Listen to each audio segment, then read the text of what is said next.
We all feel like giving up sometimes. We all go through times where we feel like God is 1,000,000 miles away, but we don't have any idea what He's doing when we're tired, when we're weary, when we think we just can't go on. Most people are afraid to set great dreams and set big goals because of the fear of failure. There's something much worse than failure. It is the fear of failure. I want to remind you that failure is not final, it's formative. It is part of the process. It's part of the journey. Your failure matters as much as your success. How do you think you're going to grow if you don't ever fail? Yet some of you have failed and you have decided, well, guess what? I'm a failure. No, failure is an event. It is never a person. I need you to make up in your mind that the only way you can lose is if you quit. I just need you to keep going. First, you cannot give up.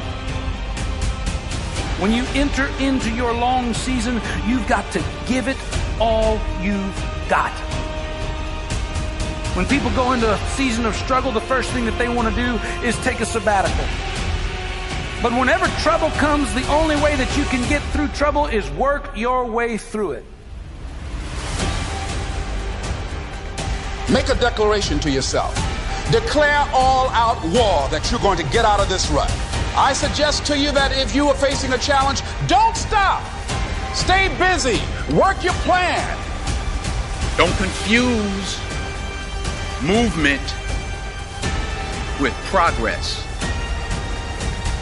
In order to achieve your goals, you must apply discipline, which you have already done, and consistency every day. You have to work at it. Every day, you have to plan.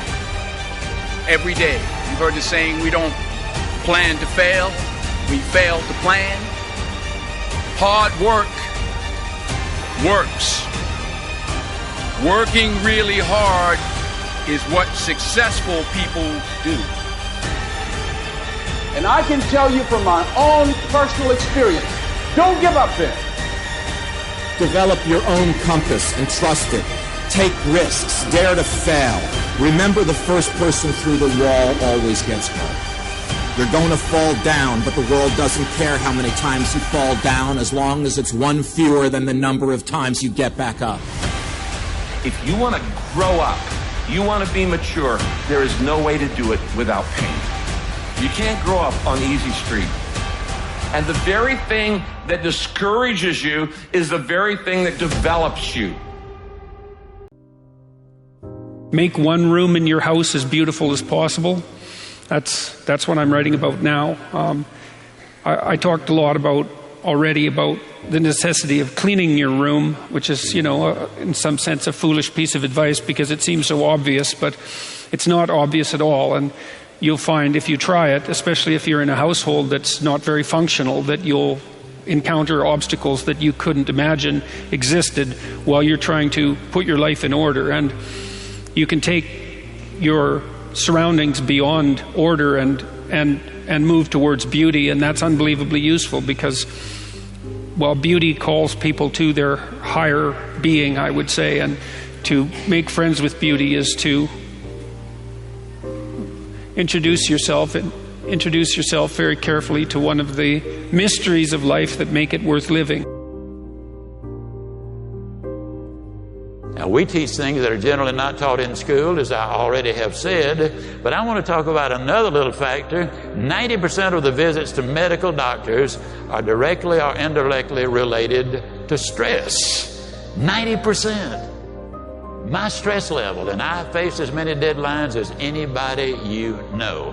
It's always a book production, a class I'm teaching, a seminar I'm presenting, and each one of them requires time and concentration. Example, how many of you feel like I've made this talk before? Can I see your hand, please? Several hundred times. I made it yesterday. You know what I did between yesterday and today? I spent over 6 hours getting ready for today. You see, I think it would be arrogant if I thought I could stand up and spit it out just because I did it yesterday or hundreds of times. That's arrogance.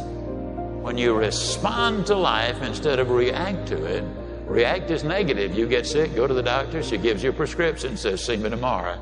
You walk in the next day, she said, uh-oh, it's not working. We have to change the prescription. You get a little nervous. But if she smiled and said, hey, it's working. And so she's just responded, and you feel better because now you see some real hope in order to get ahead in life.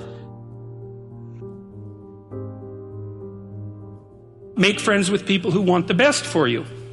And that's a meditation on my own childhood and adolescence to some degree. I had friends who wanted the best for me and friends who didn't. And, they were friends who, some of them were aiming up and some of them were aiming down. And if you have a friend that's aiming down and you do something that's aiming up, then they're generally not that happy about it.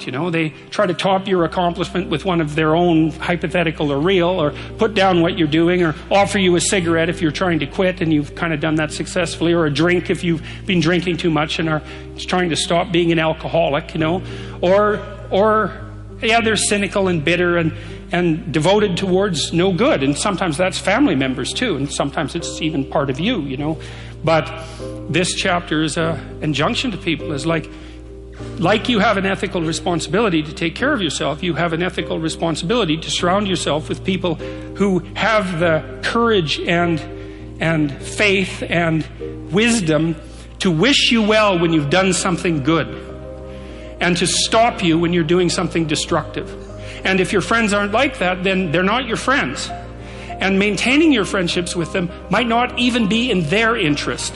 And so it's a tricky argument to make, because I'm not saying, whenever anyone's in trouble, you should, push them into a ditch and then give them a couple of kicks. That's not the idea. The idea is that, but I had a couple of rules I didn't write about. One was be careful about whom you share good news with, and another was be careful about whom you share bad news with. And those rules ring in people's minds quite quickly. A friend is someone you can share good news with, You go to them and you say, hey, look, this good thing happened to me. And they say, look, I'm so happy that happened to you. Like, way to be. And they don't think, God damn it, why didn't that happen to me? And you didn't deserve it. Here's a bunch of reasons you're stupid and why it won't work. It's like, that's not helpful. And so I would say, if people are, the other thing people are doing, if they're trying to drag you down, let's say, is they're trying to see if you'll put up with it. Because they have this idea that maybe life isn't worth living and things aren't good, and that if they can besmirch, let's say, to use an archaic term, something that's pristine and good, then they demonstrate to themselves that there is no true ideal and that there's no necessary reason to be responsible and to strive forward. And so they use you as a test case.